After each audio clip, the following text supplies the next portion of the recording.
para o castelhano, quer dizer, já é trazendo essas outras informações de outros dialetos e de outras línguas para um denominador comum, que é a língua castelhana, que vai passar a se formar como idioma a partir da formação do Estado Nacional no finalzinho do século XV.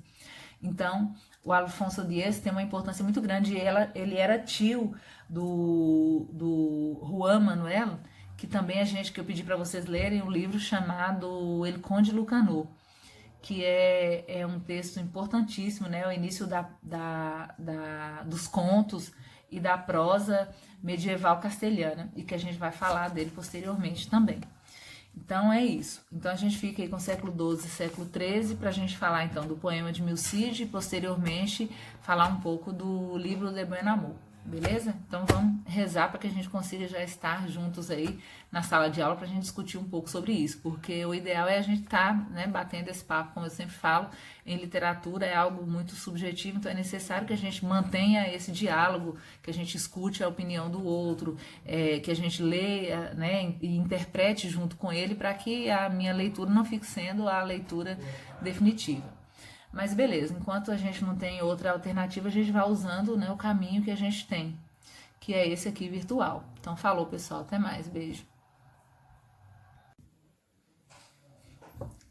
Bem, pessoal, então a gente falando a respeito das produções do século XII e XIII,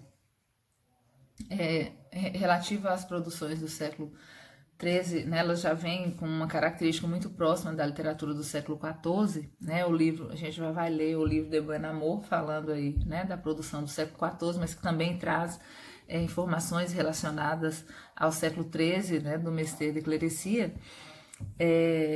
No século XIII, a épica, ela já se encontra um pouco no século XIV, né, a épica já começa a entrar um pouco em decadência. Mas o Rodrigo Dias de Vivar, que foi o Cid, né, nosso lá do século XII, ele continua tematizando alguns textos, né? Aí a gente vai ter o texto chamado Mocedades de Rodrigo, que também vai trazer um pouco desse espírito conquistador, né? Desse sujeito heróico. No entanto, aqui no século XIV já havia freado um pouco esse espírito coletivo que era tão predominante ali na narrativa do século XII, né? Ou das composições, das canções do século XII. Então a gente vai ter uma produção bacana no século XII, no século XIV, do Juan Ruiz, Canciller Ayala, o próprio Juan Manuel, né, que eu falei no finalzinho da outra aula, comentando um pouco sobre ele como um incentivador da prosa, porque ele escreveu vários contos, né, num livro intitulado El Conde Lucanor, que é um livro bastante interessante, que a gente vai falar dele posteriormente também, e que ele vai trazer muito dessa sabedoria popular para dialogar com o espírito científico, com o espírito religioso, né, do seu interlocutor com quem ele vai conversando ali ao longo do texto. Então, aí no século XIV a gente vai ter essa predominância desses textos em prosa, e chegando aí no século XV a gente vai ter dois tipos de escrita, né? Uma chamada narrativa culta, que vai trazer em si essa característica predominante, né, do Mystère de Clérecia, de uma literatura mais bem elaborada. A gente vai ter o Jorge Manrique, Juan de Mena e o Marquês de Santillana. E aí, por outro lado, a gente vai ter também uma poesia mais popular. É nesse período também que a gente vai ter o Romanceiro Bierro, que é um conjunto de textos, né, uma compilação de textos ao longo da Idade Média, textos avulsos, né, que foram produzidos em grande medida, textos que trazem aquela característica da literatura do século XII, mais oral, mais popular, mais vulgar, mais assonante, e que a gente vai encontrar tanto naquele período, quanto a gente vai, né, elencando esses textos para então formar aí o romanceiro do século XIV. Mas uma outra questão que é importante também é o amor cortês, né? É uma novela sentimental que vai ser predominante aí no século XIV, que a gente vai ter uma importante, que é o Cárcere de Amor, que é um texto do Diego de São Pedro, que é um texto em que o amor cortês ele passa a ser uma estratégia, um mecanismo para a criação poética. Né? Nós vamos começar a perceber aí a mulher como sendo a senhora considerada o objeto mais inalcançável do homem, né? E o homem se colocando na condição de um, de um escravo, né, em relação ao amor que ele tem por essa senhora, que é já um posicionamento, né, um pouco distinto aí do que a gente tem ao longo da literatura medieval.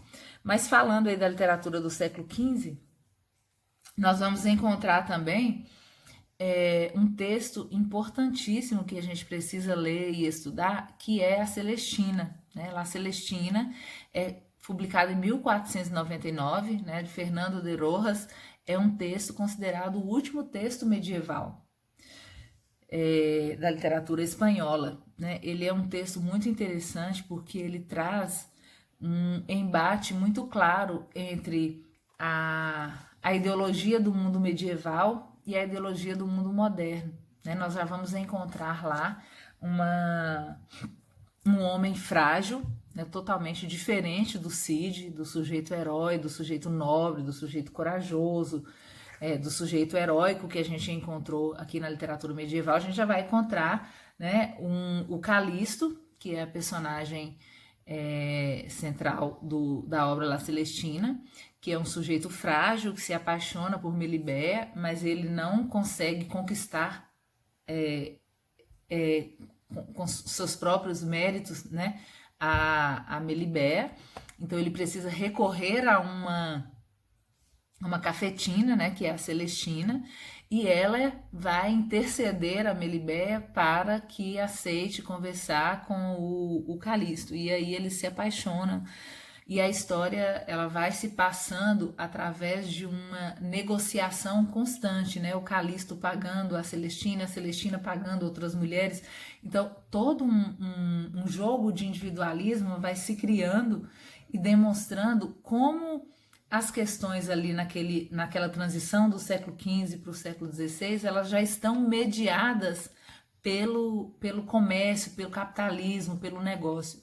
Em Celestina, é cada um pensando em si mesmo, né? Diferentemente do que a gente encontra, por exemplo, nos outros textos medievais, que são textos em que o pensamento da coletividade, em grande medida, ele é predominante, né? Pelo menos na Canção de Gesta, no poema de Milcídio, a gente percebe essa preocupação com o coletivo, né? Em A Celestina, a gente já vê um individualismo muito grande, que é característico do mundo moderno, né? Pós-século XVI.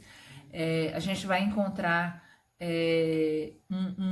um capitalismo já florescente, né, muito florescente, porque lá em A Celestina é um cenário em que cada um está lutando para defender o seu. Né? As mortes acontecem sempre porque um está pensando em garantir a sua parte. E por outro lado, né, o texto, que inicialmente era chamado de tragicomédia, né, de Calisto e Melibea, ele tem um final trágico, como se fosse, né, lembrando que esses textos ainda são muito mediados pelo pensamento religioso, e a gente vai encontrar aí a Celestina com a Melibea, né, a obra Celestina com seu final trágico, pensando exatamente nessa conclusão, né, que é decorrente de um olhar religioso em que uma mulher, né, se apaixona por um homem através de mecanismos, né, considerados impróprios, né, para o pensamento religioso, porque a Celestina ela vai fazer orações, considerada uma bruxa, né, bruxarias lá para fazer com que Melibea se apaixone por Calisto. E aí, como o amor é mediado por esse tipo de relação, dentro do contexto em que ela é escrito, não poderia ser uma relação que obtivesse êxito, né? E para ser penalizada por isso, acaba com a morte da Melibea e a relação sendo cessada, né? Então, esse texto, ele é um texto muito interessante, e aí a gente vai pensar que como a literatura dialoga com o contexto, e se ao longo ali do século XII era o período das cruzadas, das disputas entre reinos, fazia mais sentido uma literatura como a canção de gesta, né? O poema de Milcide, o enaltecimento de um herói, esse herói que luta pelo seu reino, pela sua pátria, pelo seu Deus, pela sua família e coletivamente pelos seus irmãos ali do reino. Mas, por outro lado, já no século XV, né, o cenário ele já é mais individualista.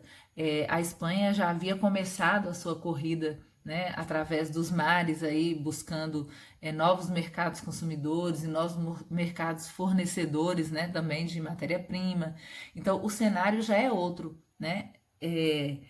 As experiências que os homens vão vivendo, né, elas já passam a ser bem distintas, né? Então, a escrita literária vai acompanhando essas